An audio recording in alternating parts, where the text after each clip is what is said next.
of the better AR shots in the game. Excited to see him play again today. Absolutely. Let's roll right into ban and protect. You're going to see immediately Afterburner coming out. What does that tell me? You want to slow the game down a little bit. You don't want those G slides to be as big of a factor. And when you're talking about a map like Evac Hardpoint, speed is so key in this game. And this is what you expect from a team like H2K. They're going to mix things up. It's not going to be a lot of the same ban and protects we see game after game. They're going to change things up. Afterburner out, definitely going to throw a little bit of a wrench into what CLG likes to do. And when we take a look, you know, we're going to get a quick reset here. Just the guys need to get back into the lobby and go through the ban protect. But you saw Shiva coming too. That's going to be taking a look. You got to think that's targeted directly at Phizzurp. You know, he likes to use that Shiva. We've seen him use it quite a bit online. You saw him use it on LAN as well. That two-shot kill can be so dominant. Not surprised to see that taken off the board. You don't want to see it in his hands. No, I think this is a series where, like we said yesterday, you saw a lot of Vesper, flash bangs, concussions. Yeah. I think this is one where you're going to see everything. You're going to see everything displayed. I mean, we just saw in that first one right there, Phizzurp getting rid of that Afterburner. That one's going to be definitely an odd pick. Maybe, you know, CLG throws something different when they go back into ban and protect. But I'm interested to see how this H2K takes advantage of that ban and protect against other teams. Well, while we have a second here, you know, yesterday was obviously the first night of the CWL. Yep. I know we had a lot of new viewers because I know there was some promotion from Activision within Black Ops 3 that was directing a lot of new viewers over. Also, just, you know, with the new home on Twitch on Call of Duty, it's bringing a lot of new viewers as well. So I kind of want to go through one bit in case maybe it's been a couple years since you've watched Call of Duty. I'd like to kind of explain a bit of what that changed. Yeah, what that ban protect process is, because obviously you see us kicking into it basically at the very start of the broadcast. Matt, for the new viewer at home, I know we have a lot of guys you've been watching for years and years. Before that new viewer, take them through what this ban protect system is and why it's such a key. So every player on each team is going to have one vote. They can either ban or protect an item, anything from, you know, lethals, tacticals, attachments, guns, perks, specialists. Everything. Anything you can pick from, they can either choose to ban or protect it. After that, it's going to go into a draft of specialists. So each player on each team going to have, you know, 20 seconds. They go in a row, able to pick their specialists of choice, whether they want to go, you know, Seraph Annihilator. We're going to see some Psychosis from Reaper coming in. And then after that, you're going to have 90 seconds to edit your created class. So everything that is now banned or protected, going to have an option to go back in, change some of the stuff on your classes, and then edit your score streaks, and we get right into the game. Yeah, so it's great. You know, I can think back when I first started watching Call of Duty, it was really, as far as competitive, it was back in Black Ops 1, and I was so confused. I had just played a lot of pubs, and I see 4 FAMASas on one team, 4 FAMASas on the other team. I'm like, what am I seeing right now? Everyone's using the same gun. I didn't know really what to follow. There wasn't much separating kind of the players and everything. And throughout the history of Call of Duty, it's been pretty similar. There's really only been a couple of guns. There's pretty much one key sub, one key assault rifle as well that gets used. But now with this ban protect system, we're looking forward to the diversity that it's definitely going to bring to the game. Well, I think throughout stage 1, you're going to see different things come and go. Like it's going to be like waves where, you know, maybe the M8's kind of like the flavor of the month or the week with the assault rifles, which the M8 is great. If you're at home, just throw that thing on. It's insane. You'll see teams, you know, ban that gun out against certain teams, throw a player off, maybe try and get them to use an XR2. And then maybe you'll start to see teams expecting that M8 ban. They're just going to run XR2 straight off the gate. So that you won't have to ban that anymore or protect it. And I think you'll start to see, you know, the meta just change week by week, month by month. I think it'll be nice because, you know, when you talk about other esports too, when you take a look at something maybe like a League of Legends or a Dota, very different games, but when they have patches that come from the developer, when there's changes to certain characters in the game, just like we're going to have, you know, in Treyarch patches, when there's changes to certain guns, whether it's, you know, rate of fire on a certain gun, amount of ammo in the clip, different things are going to change, and I can't wait to see over the course of the year, as players have to adapt to that, we're going to see ban and protect change as a result.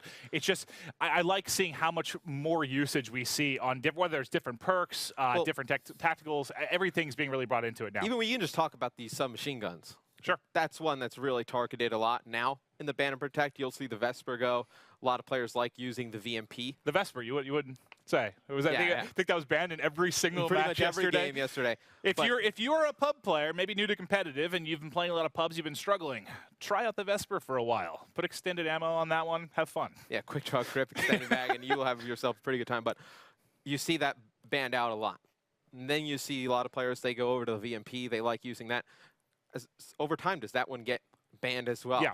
You know, throw off those SMG players, maybe make them use a Kuda or a Pharaoh, another one of the submachine guns. So I think we'll start to see that go towards the ARs because it seems like we're seeing pretty heavy AR play from each team. You know, 2, 3 ARs on most maps.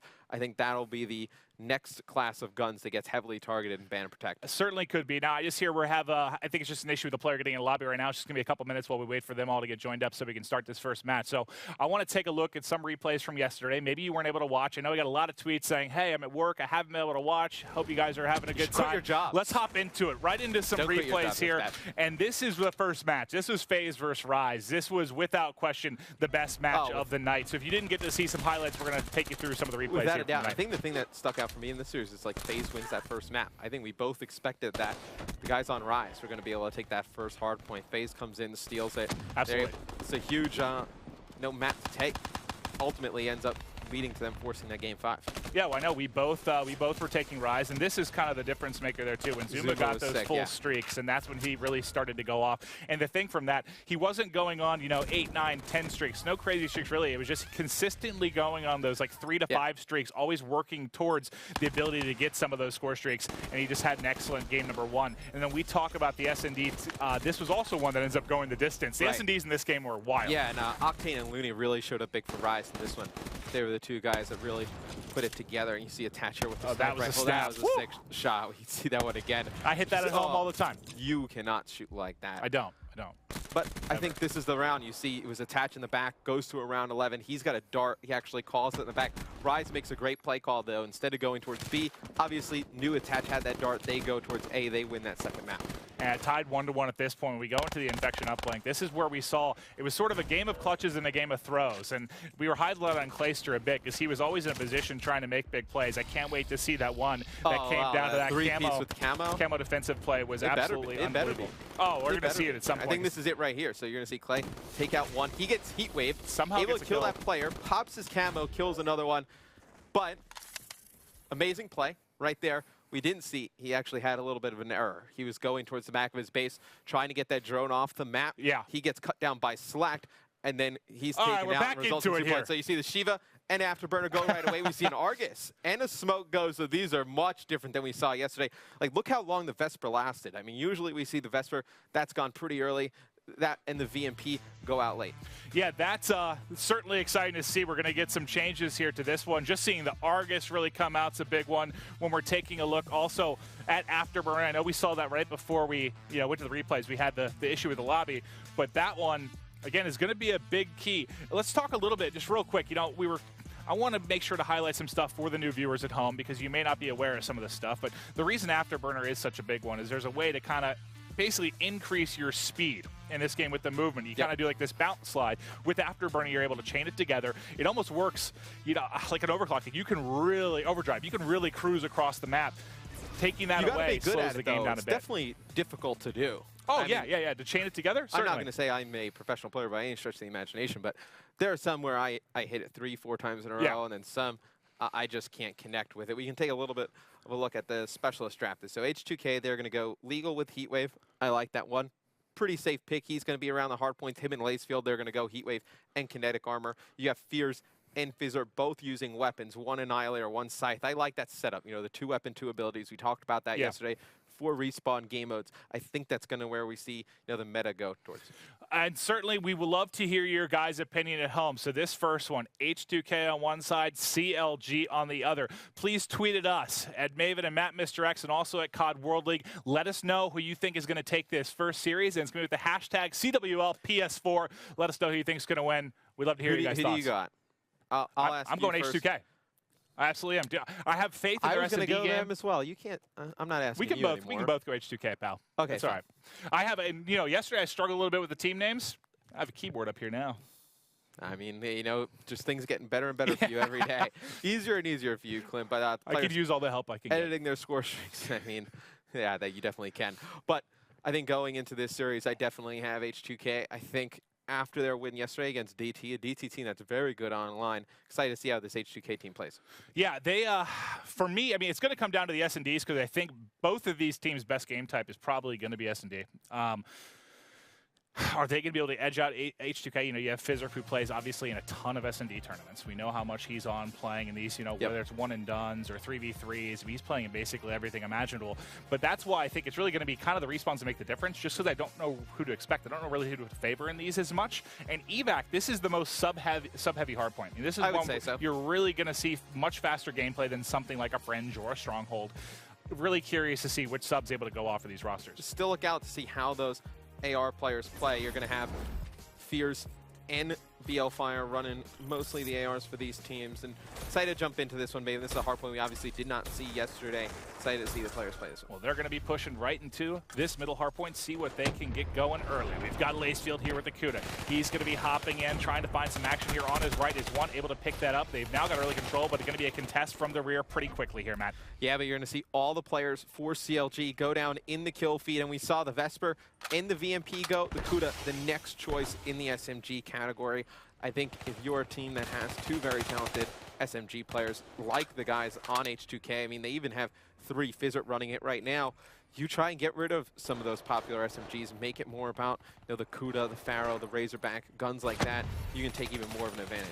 Well, let's see if Felony can potentially get a break here for CLG. Nice shots with the Kuda there, and that's why I like the Kuda a little more than some of, like, let's say the VMP or the Vesper when you talk about actual range. You can get some kills from that good, like, kind of medium to long range with the Kuda, as you just saw. I feel, at least when I play, obviously, you know, me and you play a ton of Call of Duty, that I can do, you know, more things with the Kuda than I can with the VMP. For instance, like, you know, gun battles up close, longer range gunfights. I think the VMP just has that advantage in the rate of fire. It seems like it shoots faster. Absolutely. I think, though, the Kuda definitely a very good all-purpose SMG. It certainly is. Reminds you kind of the MSMC back from Black Ops 2. Just that sub that can kind of do everything. You'll see Prone is Methodz. He's starting out pretty hot here. He's going to be 7-4. But we've got to check out Lacefield right now. 7-1. We'll go back to him through the spawn as he's going to pop just to see what he's doing successful early. Is he's already going to have that lightning strike available. But you see Control is going to be here for CLG early. We'll see if they're going to be able to make a break.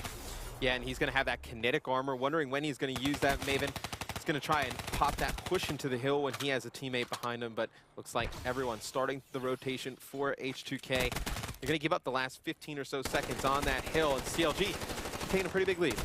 See if I can get there. We go. Team identity on for you guys, so you can take a look at the top right and see the separate teams there. But we've got an early lead here for CLG, up a little over 30 points right now. You see Phizzurp set up at top AC. He's going to be flanked right now, not able to hold for long. That's huge because H2K, they rotate early. You saw Lacefield. He was the only one fighting that last hard point for the last 15 or so seconds.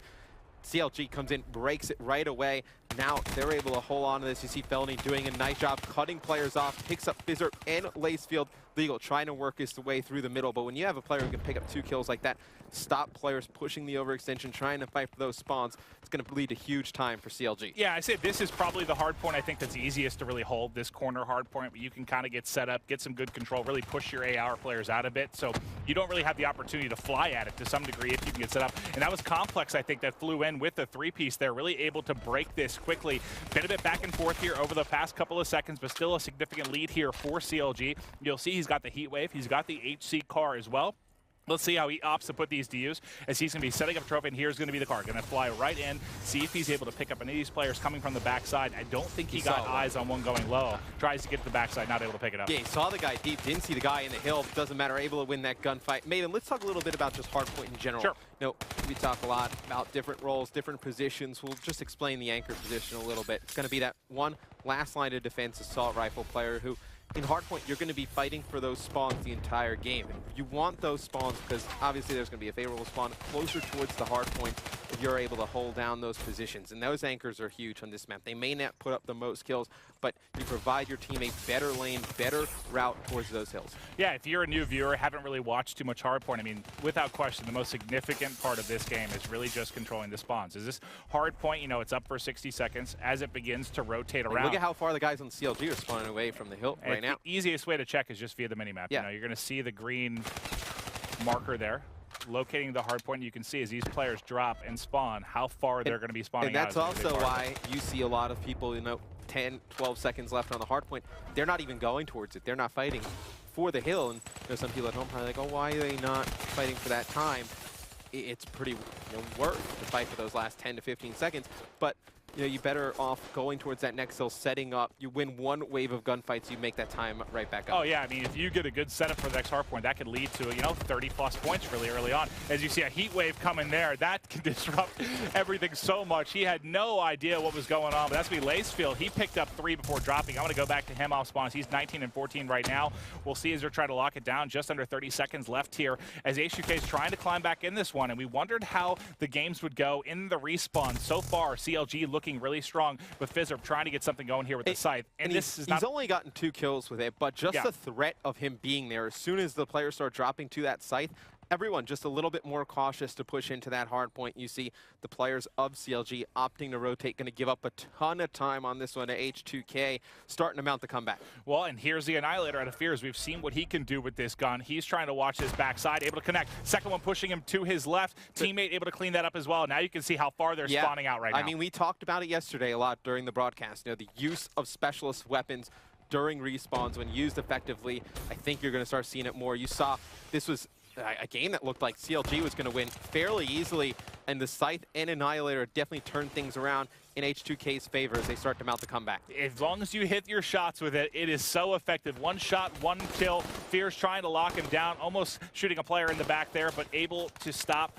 They're trying to push this front side of Kitchen, trying to push in, but let's go to Legal, who's got full streaks now, and that could end up being the difference maker. Because he's 18 and 18, not going off by any means, but having those full streaks available, and they've really climbed back in this one. This is anyone's game at this point, Matt. And I love the idea by H2K to rotate here early. You see Phizzurp going to fight that gunfight with Felony in the back. You're going to see Legal call in that Hellstorm missile. Should be able to pick up one.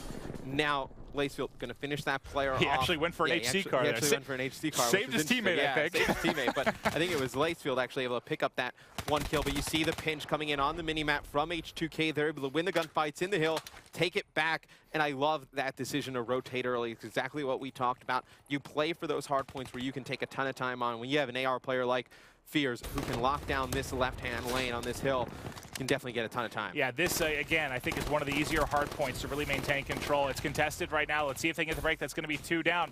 Are they able to fly in? Legal still has those streaks, but they lost it so quickly. What a fantastic break there coming out for the boys of CLG. Well, they knew one player was still in the back, and Blfire actually pushes straight through the hill, able to kill Legal in the back, control those spawns, and now you see how far away H2K is spawning out. They're going to end up playing for this next hill, Maven. And with the new addition to Hardpoint, where the clock pauses when the one team controls the hill, it's only going to clock down when nobody's in the hill or it's contested. Gives a lot of time for H2K to make the comeback. They don't have to panic just yet. Well, they pick up a couple. I like Legal. He's using that lightning strike on the rotation there. Tries to catch the players. They're pushing towards the next hard point. He's able to get one and slow down several. They all had to wrap around that far left side. They tried to get indoors, not get taken out by the lightning strike. And now let's see if Legal can put this HC to use. He's really just scouting middle. You can see which direction they're coming from. But in comes the car. It's able to pick up one. There were 2 left up. Another flying in. Phizzurp gets the headshot. And so far, trying to just make control. That's going to be Methodz getting shut down as well. And I'm wondering when he's going to opt to use that Purifier. You know, CLG only up 15-14. You know, the lead starting to diminish at this point. Does he save it? Does he use it on this hill? Looks like they have a clean break, but he gets heat waved. And it looks like he's going to opt to save it. I think maybe that second hard point, we see that one pop back up again. That's when he decides to use that Purifier. Yeah, that I guess are the original, the starting hard point in the middle. I guess you could. You but can actually, I don't know on that first one. You can play from so far away with an AR. You can. There's so many different angles to hit from. But I will try to keep an eye on Methodz and see when he opts to use that. Let's watch him through this middle hard point. See when he decides to go for it. He's going to get one assist. Tries to tag him. Another. That's Fears winning that gunfight. Let's hop on to Fears as he's 26 and 19 right now. This is almost a tie game. H2K has climbed back. They were getting dominated early, but they brought this one back. And you can see there, you know, if you are a new viewer at home, haven't really watched before, the reason you can see that red outline, that is for you. That's for you to get an idea of where the opposing team is coming from. Makes it much, much easier to follow. I saw some questions on Reddit about that. How do I get that? Yeah, is that a perk? Like, no, you can't use that in an actual game, man. That is something for the broadcaster mode. Makes it a lot easier for you guys to watch. But Legal going to pick up one, throw some nades. Those going to get taken out by trophy systems. They have 2 dead. Just nobody there to help him push this hill. And as I say that, Phizzurp somehow picks up 2. He gets 1 jumping from that bottom no lip there on that jump up, and then he picks up his second one jumping into the hill. But now the kill feed is big. Yeah. The Purifier, is he going to use it and try to close it out here on this hard point? Because they have 210 right now. They're not that far away from winning this game. I wouldn't be surprised once he gets the call from Felony if he might decide to pop this, but he's still just going to decide to rock in here with the Man of War, just doing damage right now, picking up kill after kill. Gets to, he pops it out, but gets heat wave. So that's big. That gets completely shut down. I don't even think he picked up a single kill with it due to the heat wave flying in. Couple down for either side right now. 11 points separating. You can't start to panic and just flood that hard point. We saw two players just run in there by themselves, like the play by Methodz here, just putting down some shots. Gonna wait for his teammates to get up top. Then they're going to try and push this together and see the teammates flooding from up top. Methodz going to get taken out by Fears. Can do anything big with this Annihilator. This would be some huge kills. There's one. He's got two coming to the back. Doesn't get it off. He was already tagged up, so not nearly as effective as the first time. You do see there's a scythe ready as well. By Felony, though. Felony, he's 31 and 33, and let's keep an eye on this 3-streak because he has a kinetic armor and the HC card to go with it. I mean, he picks up 3 kills right there, Maven. It buys them an extra 10-15 seconds. Puts the game so close for CLG, able to close it out. You see the players of H2K getting on that rotation early. The gunfight's gonna go in favor of CLG. He's gonna be upset about that. Coming from behind. Felony should be able to help CLG close this one out. Maven, the first map victory. And there they take it. CLG, even one more point still. They were able to effectively get in and trade. Did they break? No. Yep. CLG able to hold on, take that one by a score of 250 to 211. 39-point advantage for CLG. I mean, it looked like they were going to run away with it early. You saw H2K able to climb back in that one to a degree. Comeback by H2K. And it was on their specialists. You know, when they really started to get going, you saw it was a solid use of a. Sure, I think this year it's prime to see some of those players get even better. You know, more practice at that top level. Now we can get into the ban and protect for map number 2. You see Methodz getting rid of that Shiva early. Yeah, Phizzurp, he doesn't want that in his hands. And this is definitely a map. Are we going to see a lot of aggressive subplay? Yes, but you definitely are going to see some ARs being the factor, especially, you know, if you're able to get a planet B, get set up back at wall, just look over that, or whether you're looking out towards rocks when you're set up, you know, in the building, you can really get long lines of sight on this map. But for me, it's really who's going to make the big plays with the sub, especially on the offensive side of things. Yesterday in Search and Destroy, we saw a lot of overkill go. I mean, pretty much every single game. Yeah, Breach is a map that you'll see overkill go. Do you view that as a big of a deal on this one? I don't. Yes and no, just because this map, I feel like more often you'll see people snipe for sure, but it's really just to get that kind of quick pick. I don't really see people sniping. You're going to see people get aggressive on Mansion. For the most part, yeah. Everything comes down to Mansion. You know, I was playing some matches, I think some UMG matches with, I think it was with Jack and Neslo and Sharp and some other guys. And, you know, as we were playing, we were talking about how hard it really is to hold that on defense. If you're not an actual team, the communication for that, because you got to think about it, you've got 2 stories. You have an entrance from wall run. You have an entrance down low. You have one from the side as you're pushing towards B. You can jump in the front into bedroom. There's a million entrances, and being able to hold that down, because you really have to watch one guy has to kind of watch that bunker side to see if he can push through. Right. The other 3 are just like, we're about to get flooded. Where's it coming from? You got to communicate and make sure people aren't looking at the same stuff. See 2 pistols go as well. The L-CAR and the MR6, so we're going to be down to the RK5. I think Overdrive is a good specialist on this map.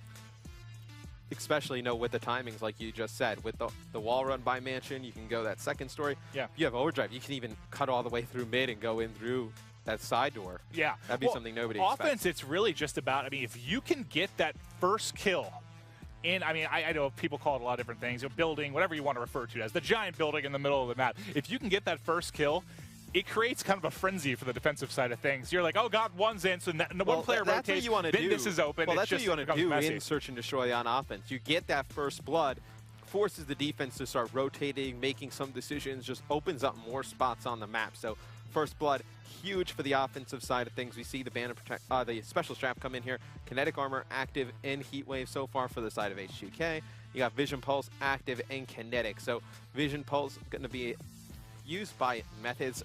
Do you like that one for Search and Destroy? I see it. We see it being used, but I don't mind Vision Pulse at all. Just anytime you have kind of a 2-3 story buildings with a lot of entrances and areas that you can hide around corners. Like think if you're what's like a little spot where you see a player almost constantly when you're talking about maybe right outside the building. There's that kind of side door that leads out to the first hard point, and there's always someone like in the corner, in the right corner that you can't really see from up top, and just being able to pop that vision pulse, whether it's on offense or defense at one point. Anytime you have multiple floors, a bunch of different areas, I do like vision pulse. Doesn't give away your position. Even on offense, if you're pushing, the bottom of that mansion, a lot of players like to sit on that staircase by the A-bomb site. So that's a good one as well. You can see if that player's there. You can either, line your shot up and peek him right away, or you can opt to just go to that second story. And it's tough. We didn't really get to see yesterday. It's tough. I'm controlling the Codcaster, trying to hop to where the action's going to be. Difficult for him to do multiple things at once. It's difficult to see exactly, who has their specialist when, who's going to be using it. So I'm sure there were some effective vision pulses yesterday that we just didn't see. Well, the one we saw that was the most effective was probably, right? Aches. I believe it was round 11 versus TK. They all decided to go B on breach. He uses vision pulse and just kind of knows that that area is completely open for them to push through. The NV team, he actually ends up baiting one player. There's a player in bottom lab. He jumps over the doorway. Because it pings you on the map, so they know, like, hey, there's at least one person. Somebody rotate over and check it out. Next thing you know, the entire team's awesome flying about at this you. game. It's like so early in its life cycle. Yeah. And the specialist abilities and weapons are so new. They don't think anyone's figured out all of the ways or just effective ways to even combine them in use. Like we saw in that first hard point on evac, CLG, they tried to use the kinetic and purifier in like a tandem. I think there's other specialists that people haven't thought of that you can use in a tandem to really just do some crazy stuff. No, I could not agree more. But this Stronghold, Stronghold's probably, I'm not the biggest fan of it maybe in something like, CTF and playing Hardpoint sometimes, but I love this map for S&D. I really do, just because when you talk about some maps, like there are ones that are very easy to play. Maybe if you have like your 3 random friends you're playing together, you can kind of get by just playing S&D on certain maps. This map, I think, is just very, very hard from an offensive and defensive side if you are not on the same page. It's difficult because if you try and push everybody in a mansion, you leave the B bomb site open, you leave your flank completely open all the way through bunker. So you want to play a player all the way in the back looking towards that side, but if they just keep overwhelming you at mansion, you got to switch something up. In Search and Destroy, competitive Call of Duty, it's going to be 6 rounds to win, a 5-second bomb plant time, and then the defuse time is going to be 7.5 seconds. Team's going to switch sides every round. Yep, that's the big thing to note if maybe you're new to watching this is the alternating rounds here. So you play offense, you're trying to plant the bomb. Next round, you'll be playing defense. But yeah, I agree with what you said. A lot of this I want to keep eyes on is going to be that bunker side of the map. Because if you're able to get, it's really the top side of the map. If you can get through, get pressure through there, and get a flank on, that's really when it starts to disrupt everything. You can see on the mini-map, H2K is going to send one player over towards bunker. All four for CLG. They're flying out here towards snow. Legal gets picked off of that cover by Blfire. Blfire is going to try to wrap all the way around complex. That's one way to deal with pressure in building. You will just fly out the front window. Don't even let him get close. And Fear's going off right now, able to pick up a couple of kills. If he's able to stay alive, there's that one player coming mansion. It's going to be Lacefield for H2K. He can make a big play. I mean, both of those players out towards snow. He's going to be able to pick up one in top mansion. You saw how good of a play it was by CLG, but sometimes when the other team can shoot like that, it doesn't matter how good of a play you can make. Oh, that was incredible. Lacefield just absolutely, he's tagged up a bit and just incredible shots coming in there as he is able to outgun Methodz here. Fantastic stuff. But I kind of like that aggressive play from CLG, though. I know it ended in a round loss, but I talked about how difficult it can be at times to hold that building. He decides to just get aggressive with it. Well, the whole team decides to get aggressive with it. Falls a little short, but I like that they're trying to mix things up. Let's see what H2K decides to do on defense. So it looks like they're going to keep one player just staring at that B bomb site. He's also able to watch the flank through bunker, but CLG doing another aggressive push going into that top window. Felony doesn't want to push this alone.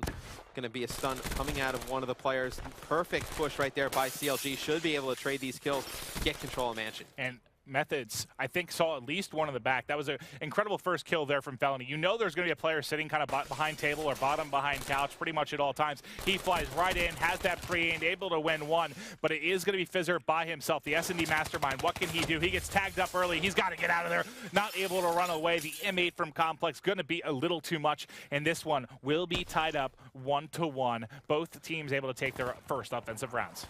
And I love the push by CLG into mansion there. You saw Felony just wait before pushing into that kitchen area.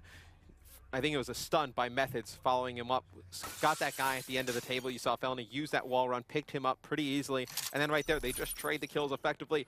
This round on offense for H2K is going to be interesting. You saw the fast push out of CLG on the last side for defense. They have to be cautious of it again. Probably going to play a little bit further back with some more assault rifles. And CLG not going to push out. So you see the guys on H2K just kind of sitting, waiting for that push. Got to be mindful of the clock here, Maven. Can't let it get down too low. We've seen this happen to teams time and time again. They just wait too long to make a play on the offensive side of things. Well, let's watch Phizzurp for a second. He knows he has one there at that mid wall. See if he's able to connect here with this sniper. They're playing slow, like you said. And there he's able to connect, take out Methodz. Unfortunately, gets caught in the corner. We'll see if he can find any more with the sniper. Now you have the advantage. So if you're up 4-3, we know how difficult it can be to defend building. You know how difficult it can be to break in as well. What would you like to see them do up 4-3? Do you just get in, go right now? I think you have an opportunity to wait, look for another pick. I think especially, you know, you have that sniper rifle. And this is wide open now. So this is what I was talking about. He's basically right outside bunker. Right. He can wrap around. That person watching the back bunker now had to rotate into building. Once that guy dies, you know, if you don't stack Mansion, they're going to take that easy. You see Legal wins another gunfight in the kill feed against Felony. But if you don't stack inside that Mansion after you lose one guy, the offensive team is just going to take that pretty easily. But now this leaves the B-bomb site completely free. Lacefield in a perfect position to watch the flank.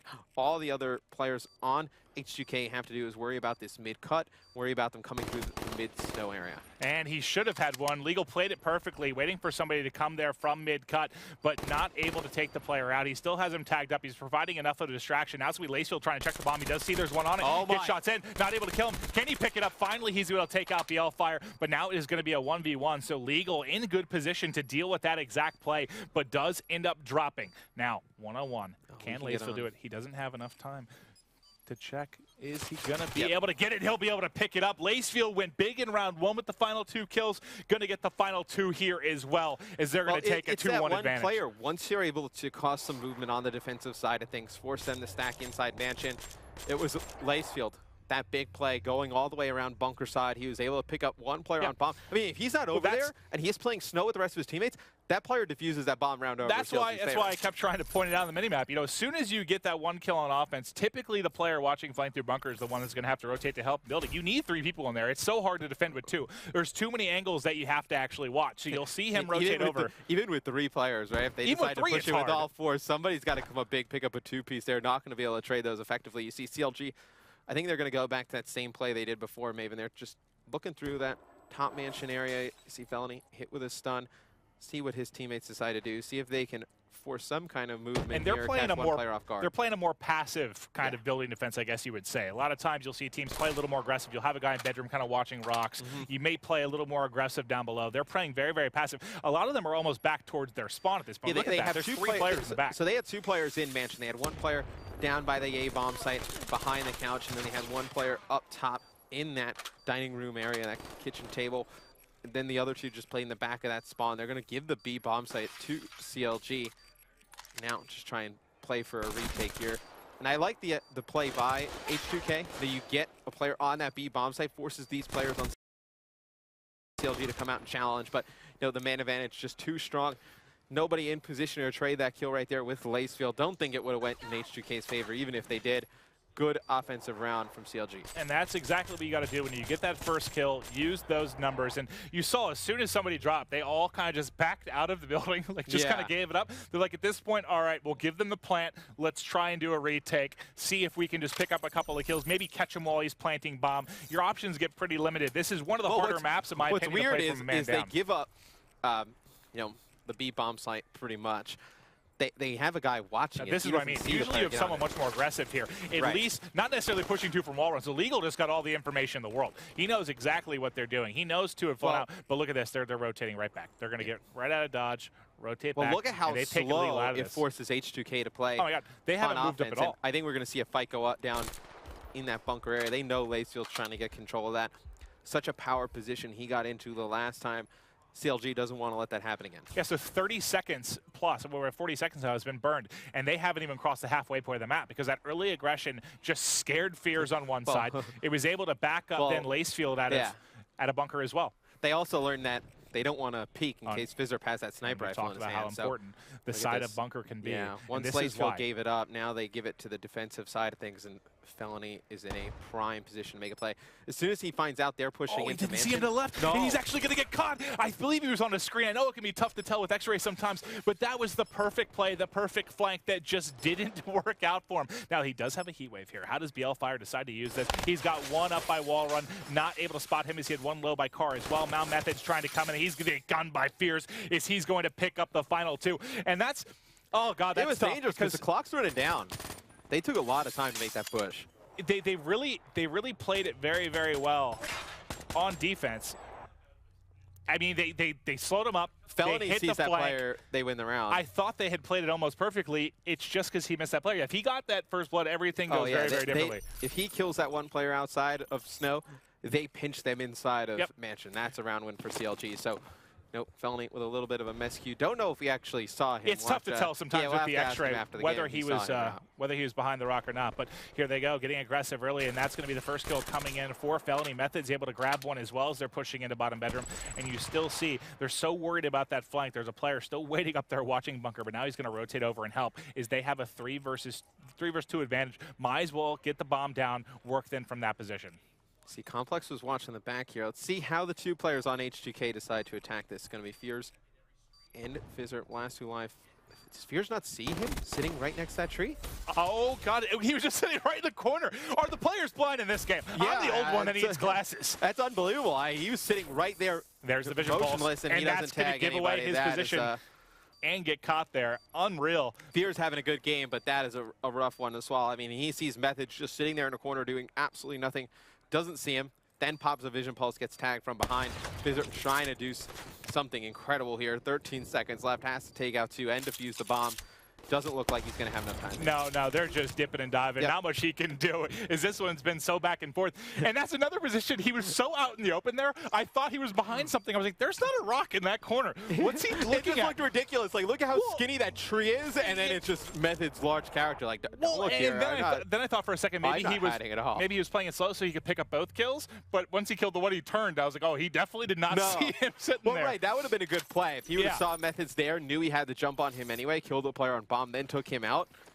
That's what I thought he was doing. He just killed him and walked away. I was like, well, I guess that little skinny tree blocking that large character is actually a pretty decent amount of cover. All right, well, I'm going to keep an eye on bunker side for just a second to see how they're going to play. It looks like they're playing very, very slow. So it should be Phizzurp sniping again. Remember that round he was able to get that pick on an aggressive middle play from Methodz, but Methodz now has certainly backed things up. Let me get him highlighted, see where he's going to be playing from now. Yeah, he's all the way in the back of spawn. Just looking, he has that little angle there, so he can see if a player pushes towards B, he'll know that they need to. They're playing kind of a B retake mentality, right? They're kind of giving it up to some degree so they can. He has, what, 2 concussions in his back pocket, so he can check it. No, B's pretty hard to retake. At least, I mean, you can push through bunker, you know, go all the way through Snow, try and retake it from the backside, but I think just retaking it straight up is going to be difficult. Fears definitely sees that Methodz is playing in that position, so what they will decide to do, they get actually Phizzurp right up on the bomb. They're going to put Legal in mid-map. He has to be cautious of this top Mansion player, and it's going to be Blfire able to take him out. Kill traded by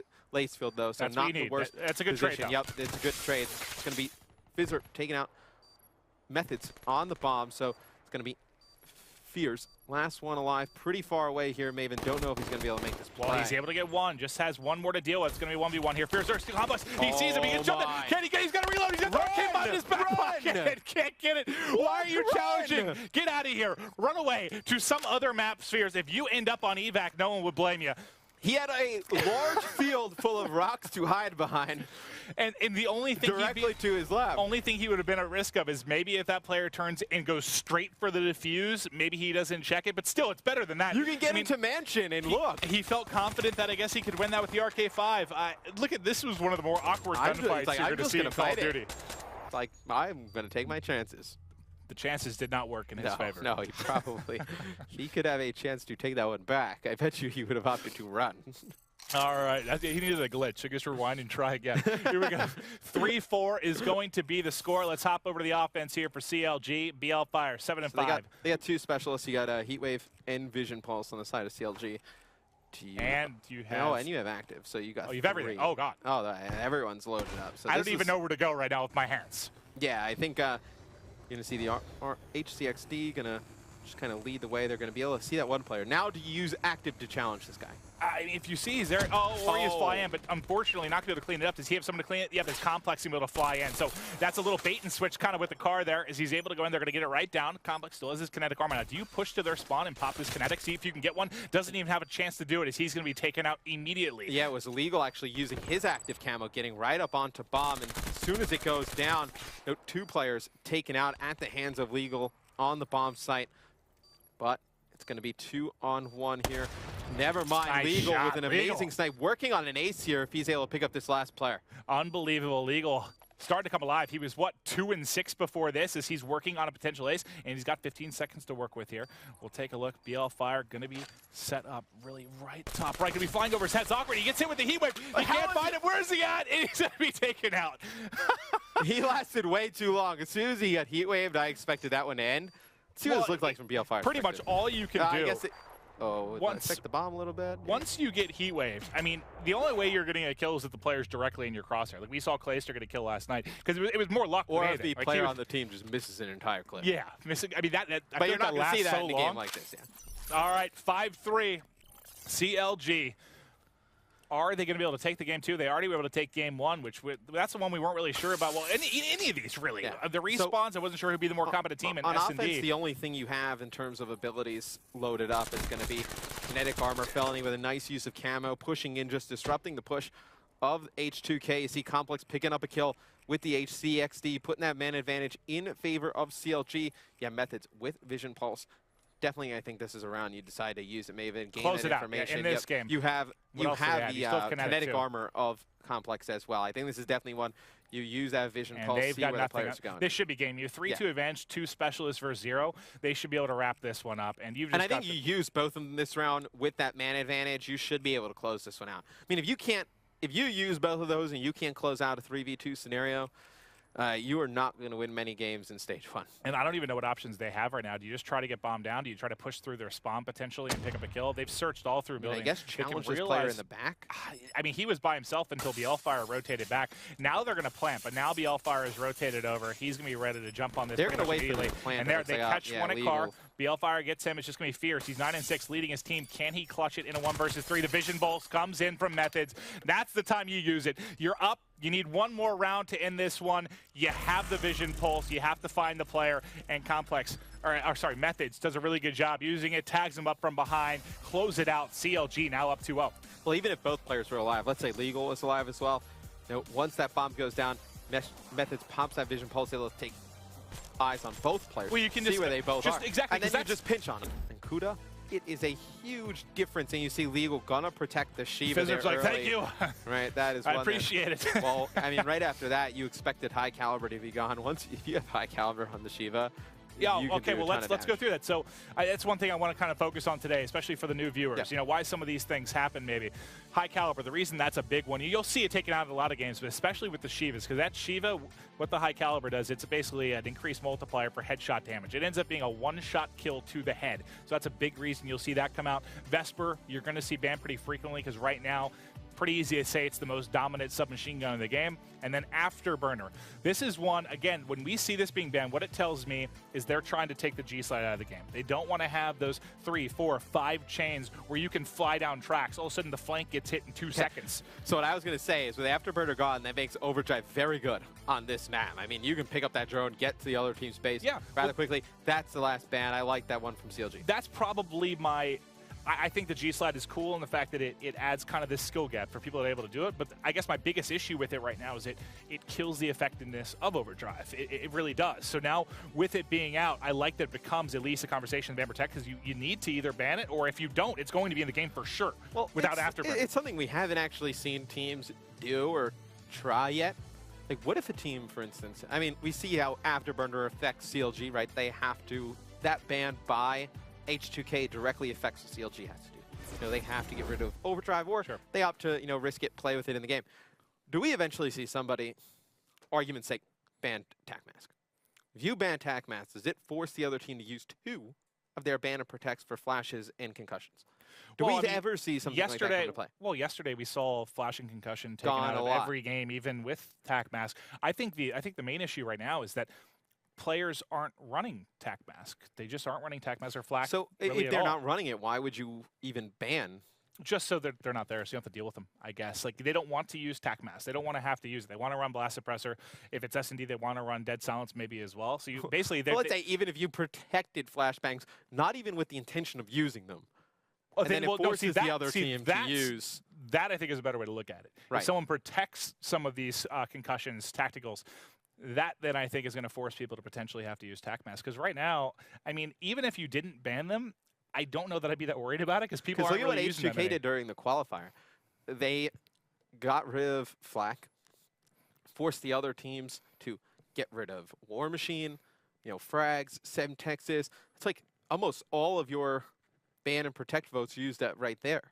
Yeah. So I don't think we've seen a team, you kind of protect one of those early on or get rid of something huge like that. It forces the other team to use up a lot of their votes that they'd probably like to use on something else. It's interesting because, I mean, in this series it might make sense to maybe ban TAC, but like yesterday we saw Concussion and Flash banned pretty much every single game. It didn't matter if TAC was protected or banned. It had no influence on it. It was just they wanted it out of the game pretty much every single series. So we'll have to wait and see if maybe that has some impact here. But for the most part, it's really just been the importance of Blast Suppressor. If you're a new player and you don't know what it does, if you're thrusting around the map trying to use that added movement, it pings where you're on the map without Blast Suppressor. So it changes the game entirely. Blast Suppressor, Fast Hands, two, I don't want to say must-need perks. They're the two most important perks in the game. They're the two most important perks when it comes to competitive. So I think those are the two you definitely want to be running.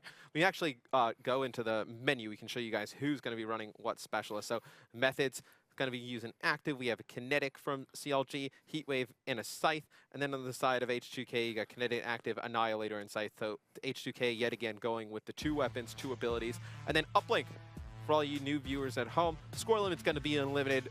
Time limit going to be 5 minutes per half. So we're going to play 2 halves. Team's going to switch sides at halftime. Then a 5-second respawn delay. If you're able to pick up that drone, run it into the other team's base, jump into the goal, you're going to get 2 points. The easiest way... If you toss it in, it's going to be 1. Easiest way to describe it, though, I mean, think of it sort of like you're playing 4-on-4 basketball for them. Pick up hoops. You're trying to get that drone, trying to pass it around, trying to get it I had a lot of angry Sixers fans in my mentions yesterday, by the way. Oh, did you? As we were just roasting the Sixers? I didn't even know there were Sixers fans. I don't think there's many left. Ever since Iverson retired, they all just pretend to be. Yeah. But here we see Complex able to pick up 1 at Trax. And Trax, for me, is very important. Is that where most of the action goes down? No. But if you're going to hit a quick flank, if you're going to leave that open, that's really, really a big potential to be disrupted. You do see Blfire is running a Shiva. Let's see how many players are actually going to have that in hand right now. So you got Methodz with a Shiva, you had Blfire with a Shiva, and you have Fears and Phizzurp for the side of H2K running it as well. Legal's still going to opt to use that M8. And I think you still can use the M8 versus the Shiva. The Shiva, if you miss that first bullet and the other guy's got an M8 and he has a shot, like Legals, you're pretty much dead. But you see Methodz using it, just pop players off of the spawn. I love using the Shiva. It reminds me a little bit of the FAL, Black Ops 2. That was one of my favorite guns. You saw some incredible stuff out of guys like Parasite and Clay. I saw they got high caliber. I didn't see if rapid fire was left in. I feel like it's shooting pretty darn quick, but is that with rapid fire? I've used the Shiva quite a bit, but right now I can't tell if it does. I think rapid went. I think it did too. I think it did too. For a second, I thought it was just shooting faster than normal, but Methodz just has that quick trigger finger. He's 6-2 right now, and now let's take a look. It's going to be Fears kind of controlling the drone right now. It's an early 2-0 lead here for CLG. He's going to decide 2 wrap fences here. Wait in small room. He needs some help. He's pretty much by himself. He's got the MR6 in hand. We saw Nagafin just putting on a show. By the way, did you see the clip today on COD Competitive? No. Oh my God! It was basically Nagafin with an MR6 getting a kill from pretty much B-bomb to like the second hard point, just with like a 3-tap. It was absolutely insane. Yeah, if you're looking for even more clips, just highlights some competitive play, Reddit, great spot to go. COD Competitive, good community over there talking all the things about competitive Call of Duty. See, right now, the drone just being played in the middle of the map. CLG obviously gets a 2-point score, but H2K not able to get any of that mid-map control. See, Legal trying to push up with the drone, and it looked like, he was heat-waved. Methodz actually takes his teammate out with the nade, going for that 1-point toss over the building, not able to connect with that. And we talk about how important it is for these players. Practice those 1-point throws. You may say, practice. Who needs practice? But these guys definitely need to be able to knock down those 1-pointers. Well, it's almost, it's like practicing free throws or something. If you played basketball when you were younger, it's Another just really practice, practice, and you're able to really improve on those shots. They can be very difficult to hit, depending on, if you're wall running like that, trying to hit it on a 180 or something. But there's a lot of tosses. These players, they're premeditated. They've practiced these, they've worked on them, and they're able to hit some incredible shots. So far, though, pretty tight game early on. Now, Matt, when we're talking about maybe the stronger sides here as we get into this one, what do you think is the preferred side for most of the top teams right now? I think when you're pushing towards Grandma, I think that's a side that you're able to just pick up the drone, just hit that wall run, hit some easy one-point throws. Right here, you see where CLG is trying to fight from. I mean, they get into bar, and they're able to make some nice things happen as well. You see the drone getting tossed into the base of H2K, not able to connect, and it's going to be H2K have to wrap all the way back to their base to get that drone, but see Legal pushing all the way up with active camo. I'd like to see him try and get the drone in his hands, make a play with that. Well, he's got the kinetic armor here. I mean, he can really almost guarantee himself a one-point play if he gets close enough. If he decides to pop this, if he would have hit that, he might have had a good chance, despite if maybe a headshot was going to come out. I don't hate saving it. No, but you get abilities pretty darn quick, especially if you're having a solid game. Like Lacefield's been playing pretty darn well throughout this series, but he opts to not use it. Might have been able to get a one-point play there potentially. Well, let's see how many players. You have 3 players for H2K running flak, and then there's going to be one he running pops over it here. clock. So this is the difference. He decides to hit it, but it runs out just before he gets it in. So that's the other side of it. You decide to use it, get shut down, and now it's been wasted. So now looking back, the save may have been the right play. And you have 2 players for CLG running overclock, and I like that. We talked a little bit about it yesterday. When Afterburner's gone, do you throw that on, so get those abilities and weapons pretty fast? In Blfire, you'll see it at the bottom of your screen here in the perk spots. The perk 1, the blue one. That's going to allow them to get their abilities that much quicker. I like it on the players that are running the weapons. Abilities you get pretty quick. If you're a player that likes to run Scythe or Annihilator, I like that. You're able to get it often, more often than usual, especially if you're going off. If you're putting up big numbers, you're going to get it 2-3 times a game. And you can cause tons of damage, especially a map like this, with how long range the sights are. If you have a guy like Blfire or some of the other players you've seen do nice things in this map, Fears with the Annihilator comes to mind, you're able to pick up some big kills, lead to some easy points. All right, let's see if Legal might be able to get a last-ditch effort, try to get a one-pointer in, but just running out of time there. So CLG, first half, going to go to them in control, and that first score came in early while we were just really looking through classes just to see what everyone was running. They were able to hit early. Then we saw nothing really in the score department for the final 4 minutes of that You didn't really see any offense at all, to be quite honest. I mean, there was that one play where Lacefield got close, he got to White Truck, had kinetic, didn't use it, but it seemed like H2K, other than that one and then the Legal attempt to throw it over Granny's house, they didn't really get much anything going on. No, I mean, this is a game type which typically is kind of played in layers. You try to inch your way up the map as a squad, pick up kills, move forward, pick up kills, move forward. Not going to be nearly as many just desperation one-point plays, typically in this game versus maybe Advanced Warfare. You really have to work on control, and that's why we're going to see mid-map where we see Methodz. This is such a key position, whether you're holding L, holding White Truck to really get forward. Now let's go to Phizzurp, though, as he's 17-11. I heard the Scythe coming out. He was able to pick up a couple here, just locking down he was tracks. The last line of defense. He dies right there. CLG is probably able to pick up the drone. Don't want to say put in a 2, but they're going to get a good chance to at least get 1 point out of that. Phizzurp picks up 2 with the Scythe. Talk about how the weapons, I think we're going to start to see them used more right there. Definitely a good example of why. Well, now they've got some pressure really in the top base. Can they get a pass forward is the question. If they can toss this in the barn, they might give themselves a 1 point. Look how far they're spawning out right now. They have them spawning back alley basically by the second hard point. This is the control you want, but they've got to get the darn drone forward. Yeah, I've seen Envy do this before where they'll have, JCap or a guy like Slasher up here in barn. They'll try and get TP the drone, and he tries to pass it all the way in. And you see, going all the way around, he gets Heatwave. Blfire actually takes out Lacefield, but you see Legal able to put that one in, tie the game up. Big play right there, even though he was Heatwaved. I didn't think he was going to be able to make that. Look where they're spawning. I mean, what do you want to do? Do you overextend or wrap back? At this point, they've been deciding to wrap back, but this is going to be at least 1 more point. If Phizzurp can continue to keep picking up kills in the back, they're just going to relay dunks here. They see 1 more. He's going to say, screw it, jump through. He's short, though. Didn't have enough juice. He can't get in. He's going to get caught. That's going to be Felony able to shut that down. Do they have the defense there to hold it back? Nice long-range shot coming in with the Cuda from Complex. They're able to pick it up, but that's going to be Fears there. He's going to have the Annihilator. Is there anyone at home to try and pick up that score? Nobody there. They're just having to reset. I thought with Fears coming in to get that Annihilator kill. He had 2 or 3 kills with the Annihilator back there, and they're not able to convert it into points. That is a tough one for H2K, as they had that perfect setup. They were able to rally it out. You saw the guys on CLG spawning back alley. That's such a difficult position to fight out of. And once they got that drone into Barn, thought they would have been able to rally off some scores. All right, well, it's Legal trying to get back to his bread and butter spot. He was top Barn, being very, very effective with, again, pushing that spawn CLG needs to out. get back to their base and kind of flood a lot of these players out. Well, and that's what you have to decide.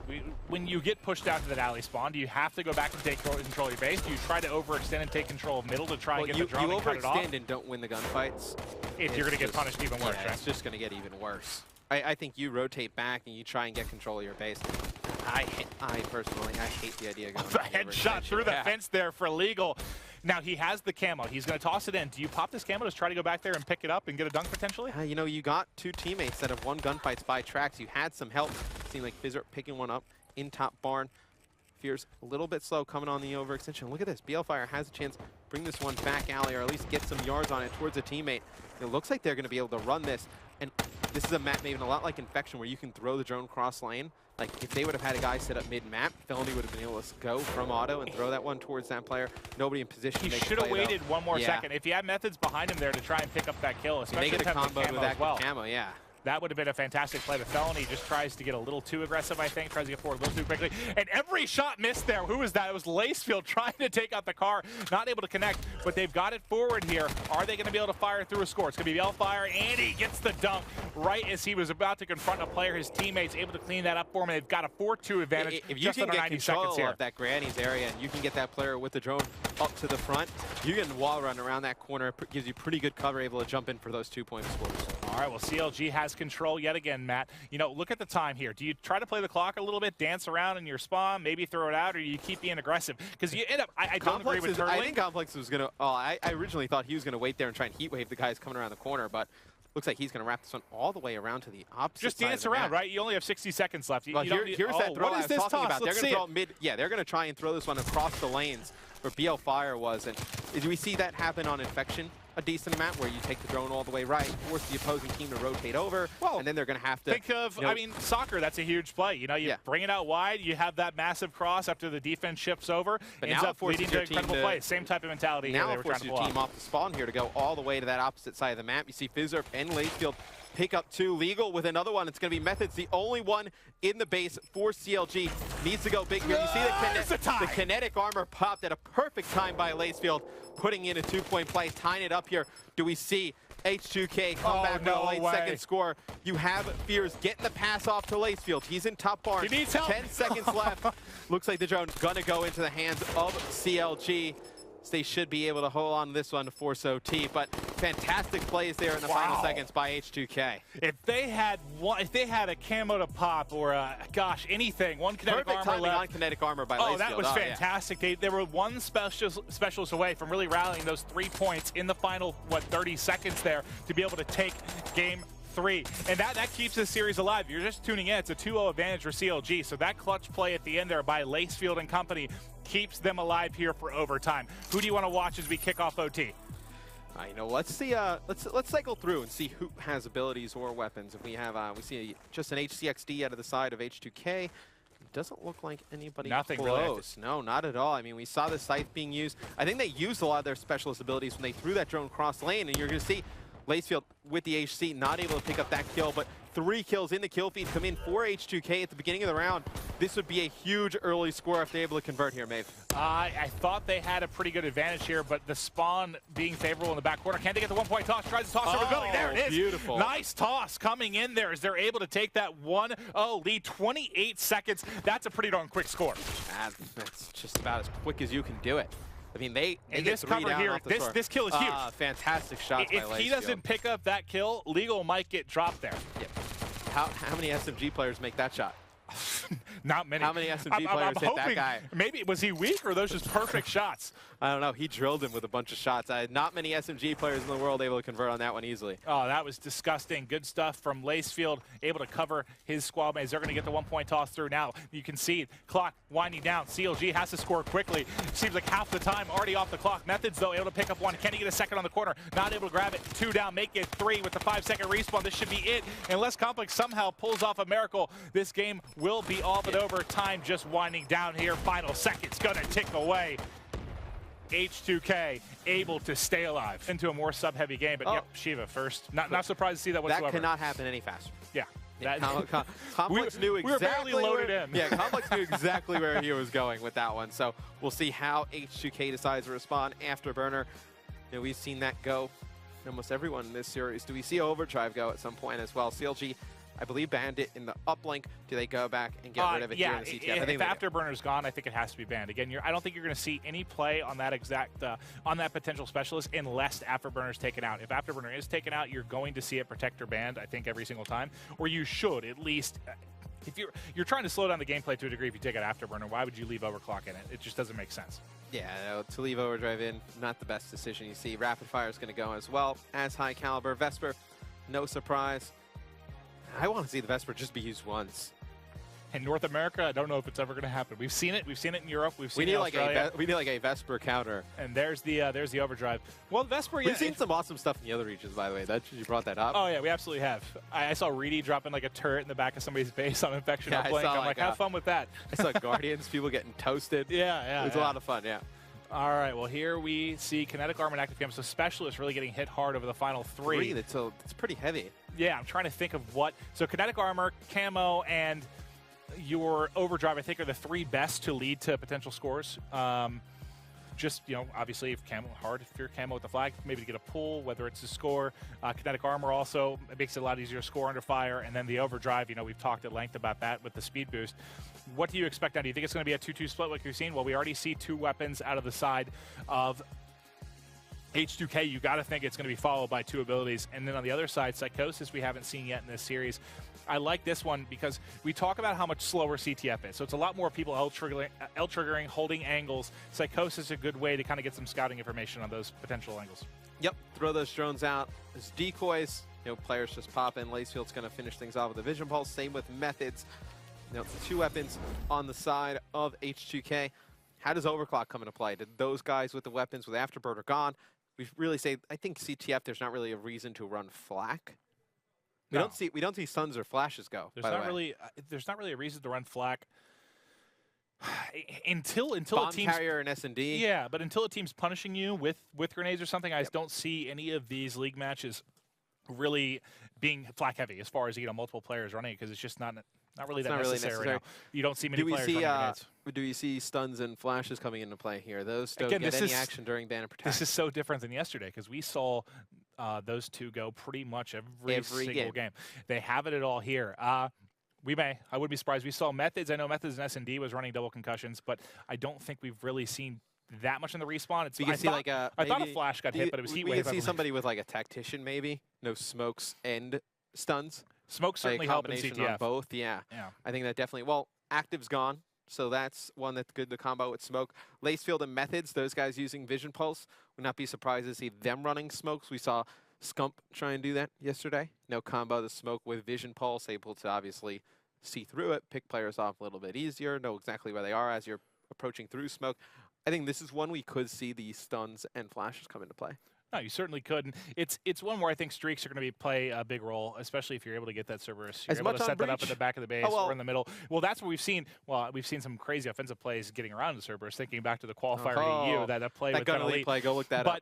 But that's one I think that can have a really big impact on top middle, especially you can kind of, I mean, with CTF, it's really just about holding those lanes. You kind of have top middle, you have pushing through Palace, you have kind of that outside push towards the B-bomb.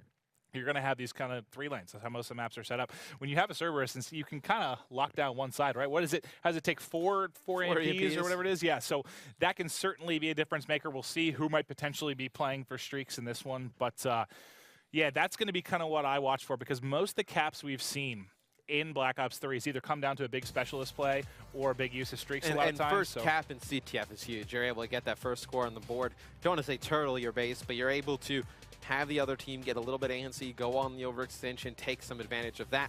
And CTF, competitive Black Ops 3, going to be an unlimited score limit, 5-minute time limit. We're obviously going to have two halves. Going to be 10 minutes for the total game. Team's going to switch sides at halftime. And a little bit of a longer spawn delay, 7.5 seconds. So those deaths really going to hurt you.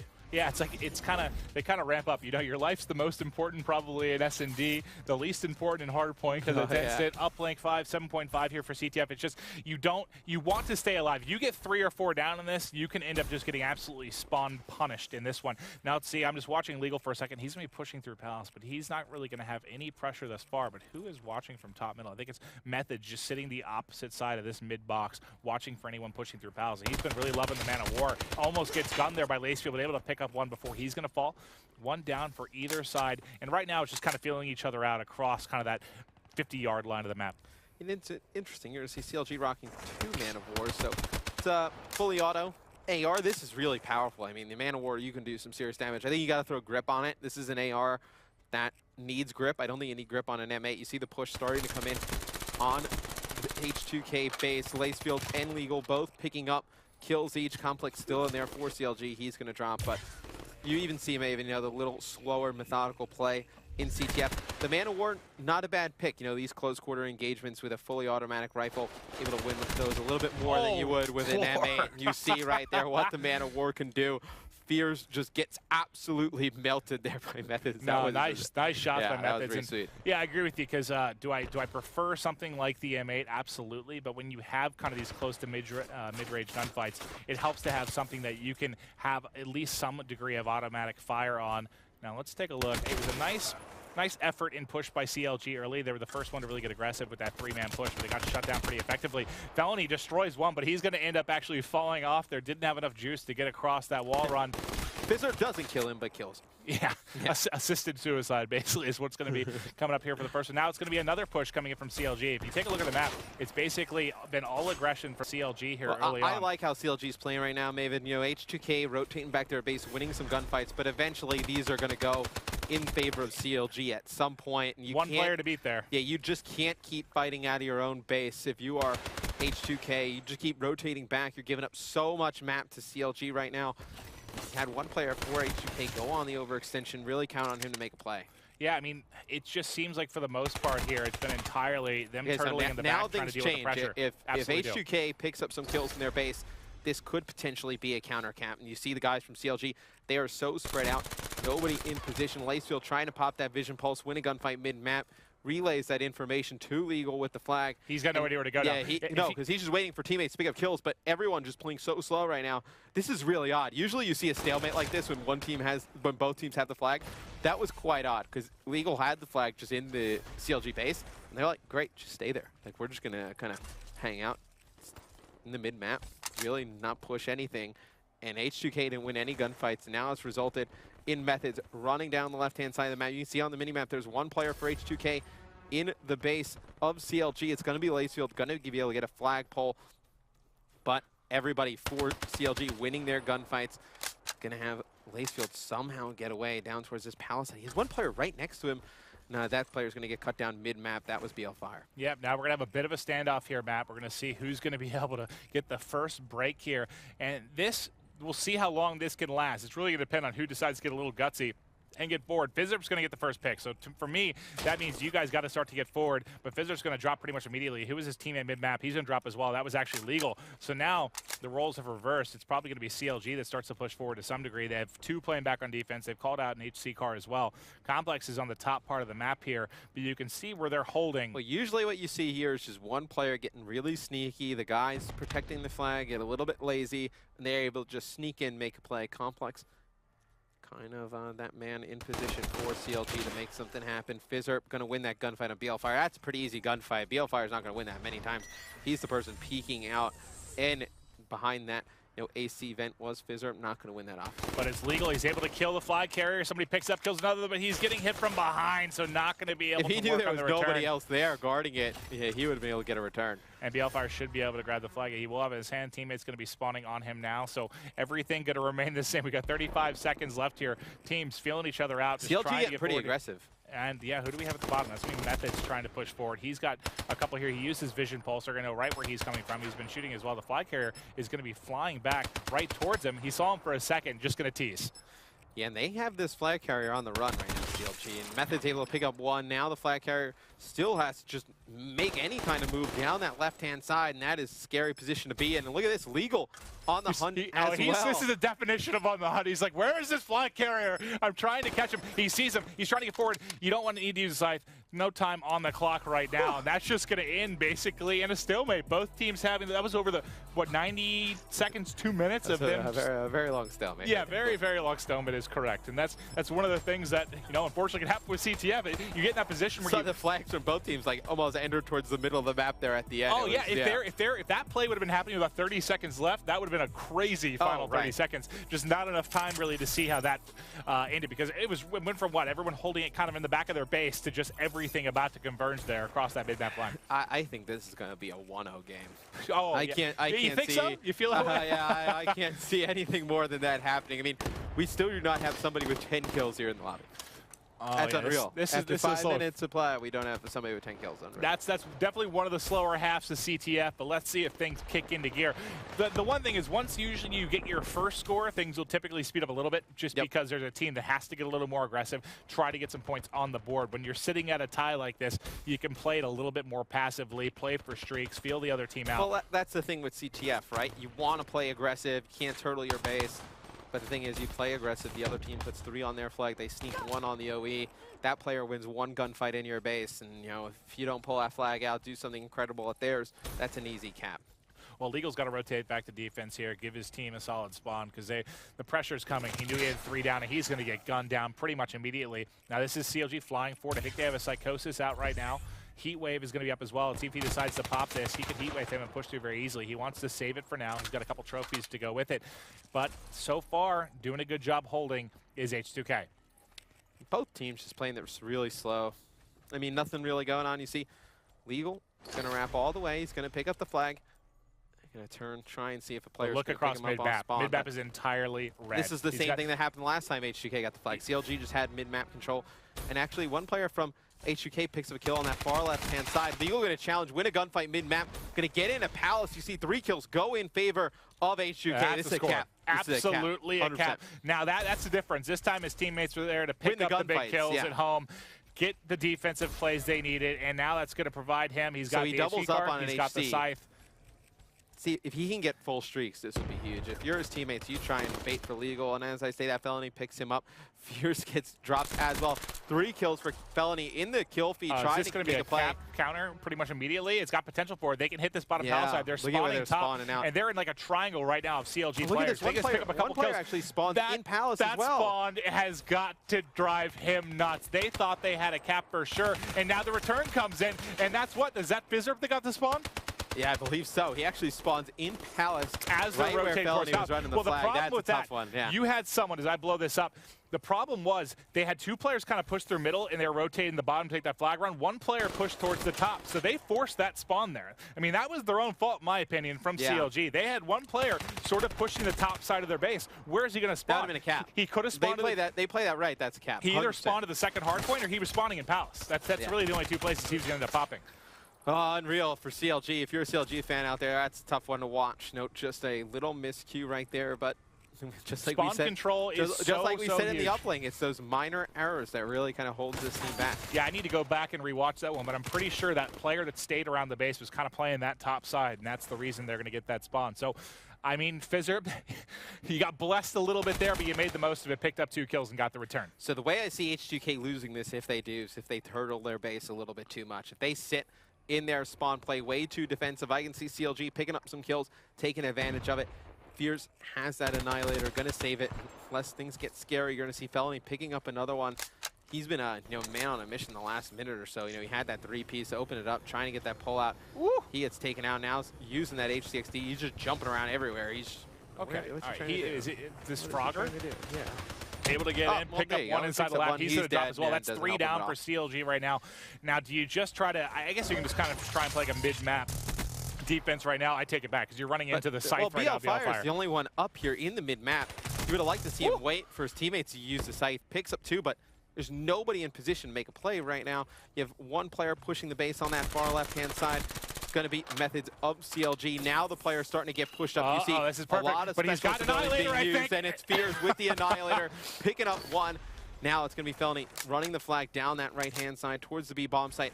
He is home free, Maven, but look at this. Nobody watching the overextension for CLG. It's going to be Lacefield able to get away with the flag. Lacefield gets it out. All they have to do is stay alive and keep this. There's one player to his right. He has a little bit of help. Can he win the gunfight? No, Blfire still has the sights down, but he gets it. That's a massive kill. He's got Legal to help him now, and all they have to do is hold on to this flag, hold it to time limit, keep this a stalemate, and you're going to push this to a game 5. Well, they've got Palace control. They know that their base is open. They know CLG has gone over on the overextension towards the H2K base, so he's just going to hold this inside Palace. I don't think there's enough time to do anything, really. I like the play right there by Lacefield. He keeps going towards their base. CLG is in position, make a play, and oh my god! He catches Complex, takes him out, but I don't think able to get the return. Oh my god, that would have been so close if they were able to slide in there. I was getting nervous. We were like, oh, great play by Lacefield. Gets into Palace. Those last seconds, like, where are you going? I thought with those 10 seconds, but he would have had to get the return. I was looking at the mini-map for the actual flag carrier for CLG. Yeah. He was in there. Beat the tree line over at A. Well, most of the time, gets pushed into use.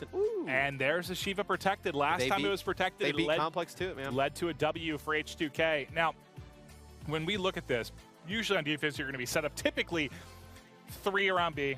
Kind of one on A. One on A is either playing with an AR, playing with a sniper, just trying to hold out. If they see him coming, stay alive as long as they can until a rotation comes. Be curious to see who that player is going to be, trying to defend that site by himself, potentially. Well, the Shiva is a great rifle on defense to defend A. Oh, yeah. When you talk about those long lines of sight. L-trigger there, hold it. You sit behind the A-bomb, and there goes Afterburner. So those, these two. I expect Overdrive to be gone. Shiva and Afterburner were the things I was most curious to see what happened with them, whether they'd be banned or protected. I thought maybe someone might try to protect. Still looking at thermals, still looking at... Oh, there goes Thermal. I mean, as I'm talking about it, there goes the Thermal. So Sniper's going to have to run that regular scope. Do we see Overkill go maybe here at the end? I wonder if potentially Overdrive goes. Overdrive and Overkill are pretty powerful in this map, so I think we see some action with at least one of the two here at the end. That would make sense to me, at least. You would think Overdrive would be gone. Would end up going. After I wouldn't be surprised if these teams are going to weigh each other out to the end. Wouldn't be surprised if they were the final 2 here. Ooh. Now that, okay, I like that. That certainly mixes things up. And Camo. So you are going to have Overdrive available. You're going to have Overkill available. And the big thing here now without somebody Black, who has some... I'm surprised you didn't see like HC there card is somebody has some weird nade spots on this map. Well, that or just, you know, it's somebody playing, now it's even more important to play for that streak. If you're able to get a Dart HC card, HC cards become so much more powerful now. And now you figure a person on both teams takes Overdrive.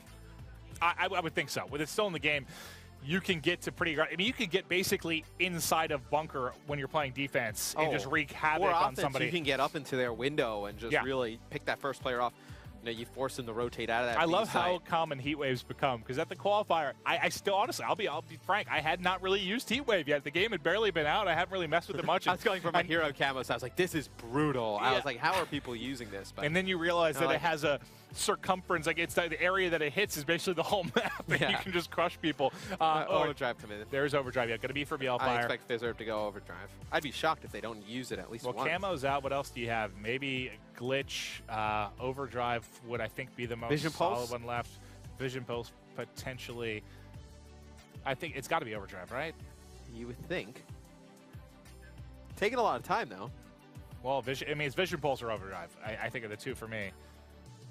That would make the most sense. Yeah, he's taking his sweet time, and he goes to Vision Pulse. So there won't be an Overdrive here on the side. What's the, interesting? They have what? Psychosis instead. So Psychosis can be nice if you get, especially around the B-bomb, if you're on defense or offense, really. If you get offensive control, you kind of shoot those inside. Just let them kind of wreak havoc, see where people are with the pings on the minimap when the shots come in.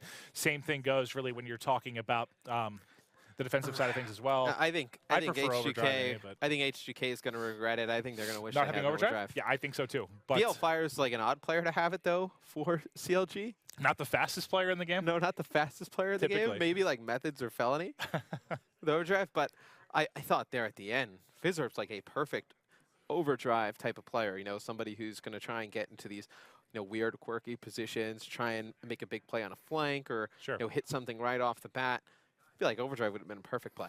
Well, they are editing their classes now, getting set up. Give me a score. Round 11? Round 11. 6-5, H2K. Phizzurp, 12 kills.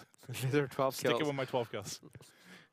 No, this, I don't know. I'd say this is like a 6-4 type of game. It's going to go long. No, I know. I hope it's a close one, and if we can judge game 2 at all, I think this will be pretty back and forth. Because you got a game you don't usually expect out of Phizzurp. Again, I think 3-9 or whatever it was in game 2. Right. I don't think we're going to see him struggle as much in a game 5. I really don't see that happening. And they have all the momentum. Let's remember, CLG wins map 1 and 2, and then H2K with just some unbelievable plays in CTF and Uplink start to mount this comeback. If you're CLG, I mean, you got to be feeling pretty down about yourselves right now. I mean, you kind of, I don't want to say gave this series away, but you had a very good opportunity. 2 games you should have won. You had the drone in your hands 60 seconds ago. You're up 2. Yeah. You are in a perfect prime position to win this series. They should have. And now you find yourself in game 5. Games 3 and 4, they should have won, in my eyes. I mean, they had the favor when it came down the stretch. They should have at least won. Like game 4, you can debate. Yeah. Right. They made some bad situations in game 4. H2K did some nice stuff. Game 3, I think they should have had in the bag without a doubt. Could not agree more, Matt, but we are getting ready to hop into the action. This one, hoping it comes down to the wire. We'll see who's going to be up on the offensive side of things first, who's going to have that pressure on them to go early. You see, for Redwood, search and destroy. It's going to basically be kind of best of 11, first to 6 here for this. Who's able to take those 6 rounds? Plant timer of 5 seconds. If that plant gets down, if you're on defense trying to defuse, 7.5 seconds will the defuse time. It is going to be HTK kicking things off on offense. And obviously the team's going to switch at the end of each round, so offense to defense, defense to offense. But we're going to kick things off with H2K on the offensive side of things. Look like this is going to be an A hit off the break, and it's going to be a 2-2 split by the guys of CLG. Starting to see this more often. A guy pushed up to this little perch there, Complex able to get one, spot the other players. Now look at the arrows on your mini-map from CLG, all starting to rotate over towards this A bomb site. Probably 2 over at A, 1 still to watch that middle area. Don't want to get flanked, but nice grenade from nade Lacefield. right there by Absolutely perfect. But what did we say? That player's going to play behind the bomb is Felony. He's the one that can really disrupt. He gets 2 as he pushes forward. He's behind the tree now. He's probably going to pick up a 3rd. There it is from Felony. He was weak. He had to be weak. I'm not going to believe it was a shot to his hip flexor. Able to pick him off there. Good shots coming in. And he was the one, I believe, that got that first go. He's kind of standing behind the bomb. You could basically just see the tip of his skull there. If you don't line it up, and you don't have high caliber, obviously, if you don't line up but kind of 2 direct bursts with that M8, it is such a tough kill to get. And he has such good vision on everyone. Yeah, and good fast rotation by CLG, able to stop that push over towards the A bomb site. You saw the nades come into effect a little bit there. We'll see what they decide to do on offense. This would be huge. They win round 2, go up 2-0. Obviously, extremely early in this game, but starting to put a little bit of a pressure, a little stranglehold on the guys of H2. Okay. And this is where sometimes you see a lot of early engagements. These players trying to push around the rock here on the backside of bridge. They try to get forward. If defensive teams are trying to hold B aggressively, usually you'll deal with some action here, but they're allowing Blfire to get up, get set up. The player in the corner sees him, so now he's going to be able to use this bomber box to a degree, but Phizzurp comes in with the nade. There's no flak jacket. Actually, you can play a bit more passively now. You don't need to play as aggressive when you have those grenades. They're going to pick up the kills. Once the teammates call out, that's 2 nade kills by Phizzurp. Where is he throwing these from? Let's actually jump on with Fizz. See where, so he's basically just chucking these over the building. Yeah, he doesn't have to play fast. Nope. He doesn't have to play aggressive and deal with a potential difficult gunfight. Yes, as soon as they gain that information that they're on the B bomb site, they're going towards B, he's able to just throw them right over the lab. That's exactly what you saw. I think it was Lacefield playing that corner, kind of. Yeah. I'm not sure it was Lacefield, but they're playing that corner to see. As soon as somebody crosses, all he did was back up, calls for the nade. Phizzurp tosses it forward, easy kill, able to pick up a 2nd as well. And now it's going to be tied up 1-1. We talked about how H2K was prepared at the qualifier for the ban and protect phase. That is a calculated play. Getting rid of flak jacket. They know Phizzurp can throw these nades over that building, hit them every time. You're going to see them go to that round after round on defense. Now, does that change things up for CLG the next time we see them on the offensive side of things?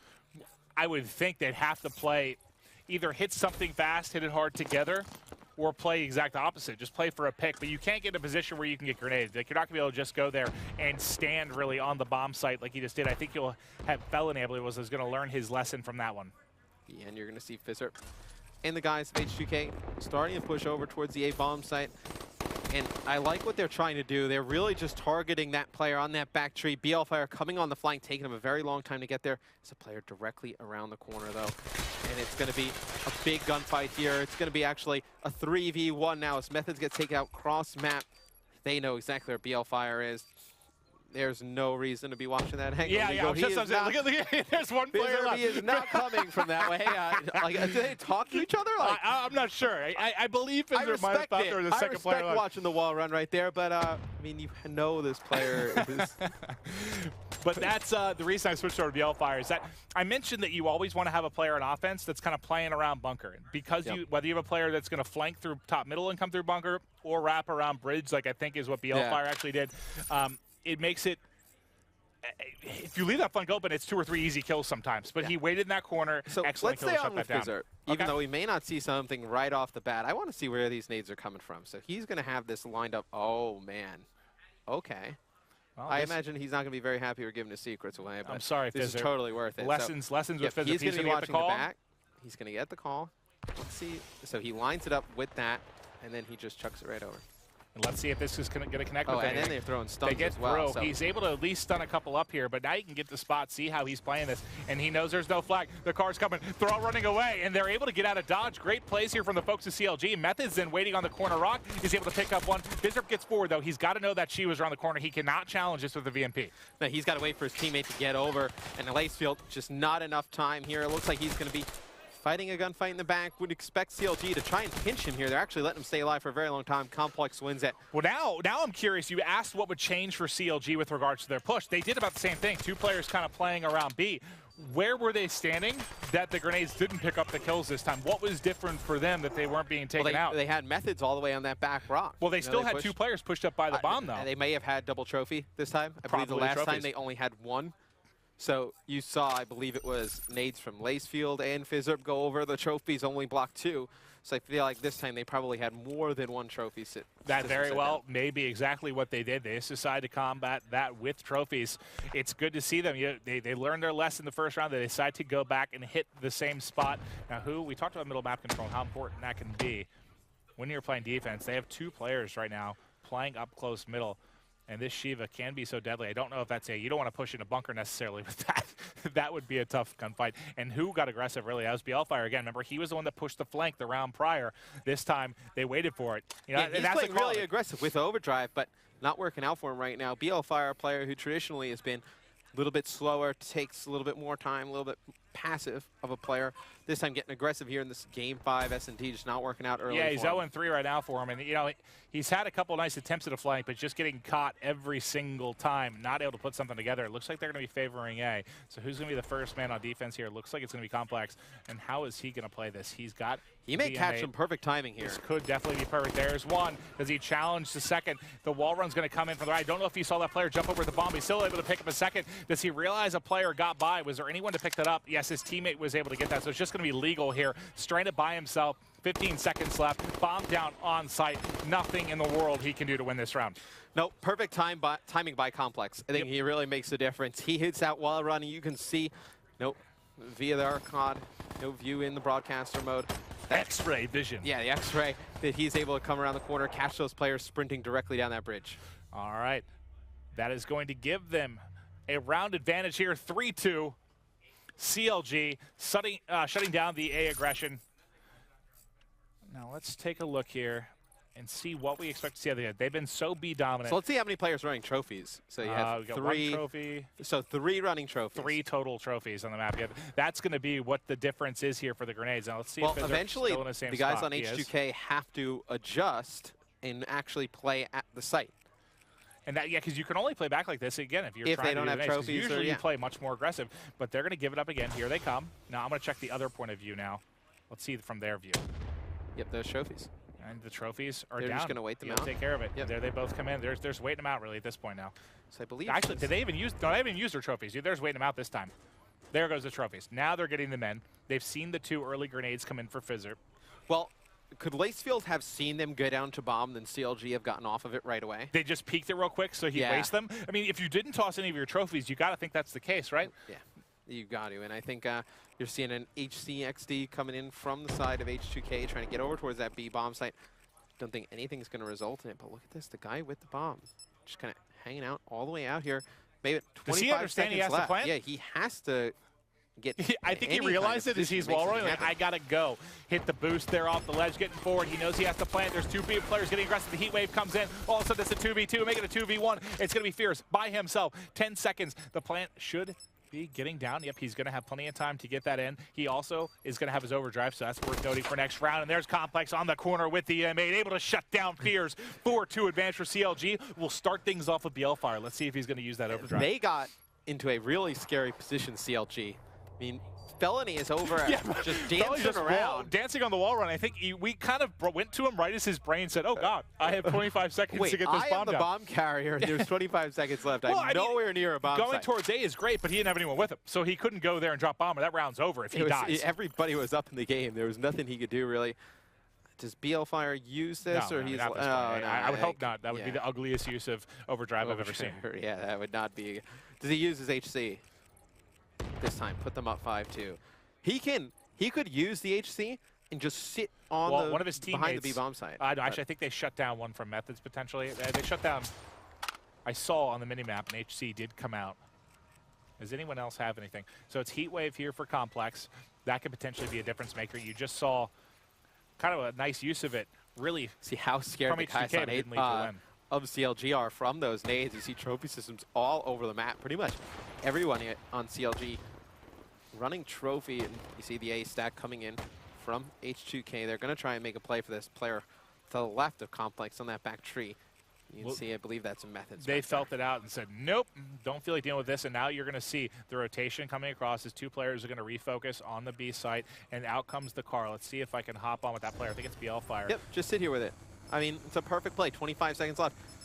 They have to push down to this. They see it taken out, but now you gain all the information. You know they're headed over towards B. And they've got, what, two players in defense. One's probably going to end up flanking around. They catch the bomb carrier. That was the big thing. He's got to get it down. Doesn't have much time to work with. Is anyone able to catch him right now? It's going to be 3 versus 2, but they have to get it down. Bomb is going to be planted just in the nick of time. 40 seconds here. Can CLG work to defuse his Complex by himself, and he's going to get shut down. That got scary for just a second. That player decided to fly out and pick up the bomb carrier. There was just no one else there to get the second guy. I don't think he realized there were two. If Blfire had another player following him up, and they win that gunfight at that top rock, that's a round win for CLG. That other player can just hide out because he would have killed the bomb planner as well. I believe Legal jumps on it right after their original bomb planner taken out. But it's going to be H2K still staying alive here. Maven, does Overdrive come in on this one on defense? Let's see. Let's check it out. Offense, sorry. Going to Blfire right now. We'll see if he opts to use it. At this point, nope, not going to be trying to get too fancy with it. Let's see what they decide to push. Oh, look at this flood up middle. They're just all hitting up mid together right now. The entire team is set up, but both of them get picked off by the M8 of Felony. Let's go to him as he had a 3K in a round earlier. Let's see if he can continue this one going as he's working towards an ace right now. And unfortunately, you tried to do a four rush towards mid to a player that was just primed and ready for it. I mean, they haven't really been playing too often a bunker playing that slow. They've been working towards A, flying towards B. Sitting up there with an M8, that's a perfect position to start taking players out. Fear is going to win a gunfight, though, on Blfire on the B-bomb. So him and Phizzurp trying to work this play together. You have one on the bottom, one watching up top. No, don't peek this. Phizzurp cannot peek that. Fears wins 2 big gunfights, and now you expect... I think Phizzurp probably going to have to play. That's the big thing. Does he check the flank? He does. He gets vision on him, and the hip fire comes in. All of a sudden, it's going to be Felony by himself with bomb down. He was the one that's able to pick up 2. He's going to need days. He has to check window, though. Can he win that one? Oh, he gets it, but the second player challenges at the perfect time, and he's got 15 seconds left for the defuse. Big play right there. He uses his kinetic armor as well. He's able to win that first gunfight against Fears, but Phizzurp going big there. Now gets the HC. It's a huge win right there by Phizzurp. That's one of those times where you just want a player that's, calm, cool, collected, knows the right play. Because, maybe he decides to stick bomb here and stay on it, but he knows, nope, I get the call out, he's top middle, I need to go help out my teammate, he's got kinetic armor, may not win the gunfight, and he is there for the easy cleanup. And he's a player, even if he would have been on bomb, you got to trust that he would have made the heads-up play to go help mid. Now, 4-4. First series of the night, Game 5. This one has been so back and forth. Now, does Blfire still up? There it is. Here it is. Opts to use it. Now, does he go right into bunker is the question. He's got to, right? Yeah. Yep. He's going to be able to gain a ton of information here, Maven. As soon as he realizes nobody's over here. If he goes that other way, he could have come behind all 4 players. Come on, no, you're going the wrong way, buddy. Man, you're going the wrong way, Blfire, I'll give you a nickel to go to the right.